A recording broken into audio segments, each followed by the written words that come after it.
श्री स्वामी समर्थ. सगळ्यांना नमस्कार. मी शुभांगी लिंगायत आणि आज आहे वटपौर्णिमा. तर वटपौर्णिमेचा आज खूप काही आमच्या इथे पूजा असते. तर कशी असते, काय असते तुम्हाला सगळं दाखवते मी आणि सांगते पण. तर आता मी पूजा करून घेतली आणि आमची कामाख्या देवी आहे. तर कामाक्षा देवी म्हणतात कुणी, आम्ही इकडे कामाई म्हणतो. तर पहिले पूजा करून घेतली आणि नंतर देवीला सिंदूर घातला आणि आता पुरणाचा स्वयंपाक असतो आमच्या इथं आणि नंतर तळणवळण पण असतो. 7 करंज्या, लाडू, तिलच्या बरंच काही असं असतं ते तुम्हाला दाखवतेच पुढं. तर आता पुरणाचा नैवेद्य पण, तर हे करण्यातच खूप वेळ जातो आमचा.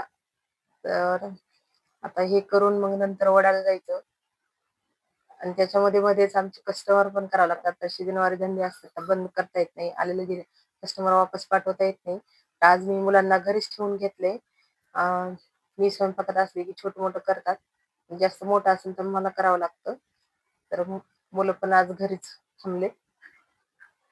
आता लागायचे स्वयंपाकाला. तर आज नेमकं उठायला पण उशीर झाला. आज लवकर उठणार होते पण काही जागच आली नाही. तर चला दाखवते कशी पूजा करायची, काय आणि कसा स्वयंपाक असतो. तर इकडे मी कुकरमध्ये पुरण लावले आणि एकीकडनं आता हे लाडू बनवण्यासाठी मी एक चमचा तूप घातले आणि त्यात रवा घातलाय. छान परतून घेतला आणि मग ते करता करताच कस्टमर आले बांगड्या भरायला. तर त्यांना बांगड्या भरायला गेले आणि तिकडं शिरा करून ठेवला झाकून. आणि यांना अर्जंटच बांगड्या भरून द्यायच्या होत्या. तर नवरी होती तर तिला पहिल्यांदाच बांगड्या भरायच्या होत्या. तर त्यांना बांगड्या भरून दिल्यानंतर पुरण काढून घेतलं, वाटून घेतलं, नंतर परतायला ठेवलं आणि तोपर्यंत आत्यानं हे लाडू, करंज्या, तिलच्या, ओळेव लाडू, रव्याचे लाडू, साध्या पुऱ्या असं काही करावं लागतं कुलदेवीला. तर त्यांचं ते करणं चालू होतं. मग नंतर ते करणं झालं, तळून घेतलं सगळं काही. मग असं देवाजवळच ठेवून दिलं आणि नंतर पूर्णच स्वयंपाक तोपर्यंत माझा आमटी भात सगळं काही झालं होतं. आता पोळ्या राहिल्यात करायच्या आणि पोळ्या पण करणं झाल्या आणि नंतर नैवेद्य पण भरून ठेवला सगळा. म्हणजे आत्याला पूजा करता येते, त्यांना एवढं काही सुधरत नाही म्हणून सगळं भरून दिलं.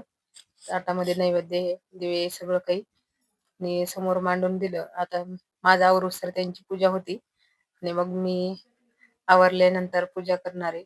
रात्र मला आवरून घ्यायचं होतं तर तेवढ्यात ही साडी घालायची. तर एवढी कशी तरी झाली होती सगळी गोळा गोळा. तर मग लगेच प्रेस करायला लागले. मी फास्ट पटपट करून घेतली. सगळेजण म्हणत होते दुसरी घालायची, तर पण मला ही आवडत होती. दुसरी काही साडी नव्हती तर म्हणून हीच करून घेतली. एवढे घाई गडबडीत मग तयार झाले. मग घरच्या कुलदेवीची पूजा करून घेतली आणि आता मला जायचंय बाहेर वटवृक्षाला. तर ही आमच्या इथं अशी पूजा करतात बघा.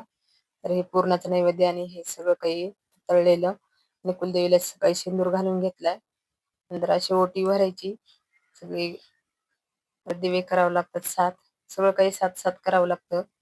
तर आमच्या गावाकडं खूप करतात. आज डाका वगैरे वाजवतात. तर आमचं गाव दुधाट्याचं देऊळगाव आहे तर तिकडं खूप करतात. आता आम्ही लांब असल्यामुळे आम्हाला इकडं काही डाका मिळत नाही. तर आम्ही अशीच साधी सिंपल पूजा करतो. दरवर्षी अशीच पूजा करावी लागते. हे करण्यात खूप वेळ गेला आणि मग नंतर मला 3 वाजले बाहेर जायला. तर सगळ्या बायका निघून गेलेल्या होत्या आणि मी एकटीच राहिलेली होती. तर मग मी एकटीनंच पूजा केली.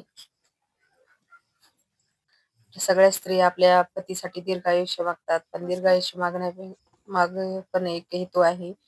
पतीला चांगली साथ द्यावी, चांगली वागणूक द्यावी आणि त्याचा मान सन्मान जपावा, त्याच्या खांद्याला खांदा लावून साथ द्यावी. तर नक्कीच पतीचं दीर्घ आयुष्य वाढेल आणि हीच माझी ईश्वराकडे प्रार्थना आहे की सुखी ठेव माझ्या आहुला. नंतर आमच्या वटवृक्षाच्या जवळच महादेवाचं मंदिर आहे तर तिथे पण जाऊन आले आणि नंतर काही येणं होत नाही आणि आज सोमवार पण आहे. तर सगळ्या जवळच असल्यामुळे सगळ्या जणी बायका तिथे जातात. तर मग मस्त देवाची महादेवाची पूजा केली आणि नमस्कार केला. पहिले रोज जायची, पण आता काही जाणच होत नाही. खूप दिवस झाले आता गेले नव्हते महादेवाला. कामापुढे आणि सकाळी खूप घाई राहते, त्यामुळे काही होत नाही. आता श्रावण महिना आला की पुन्हा चालू होतं माझं रोज जाणं. तर आमच्या महादेवाच्या मंदिरात रोज हरिपाठ होतो 6 वाजता.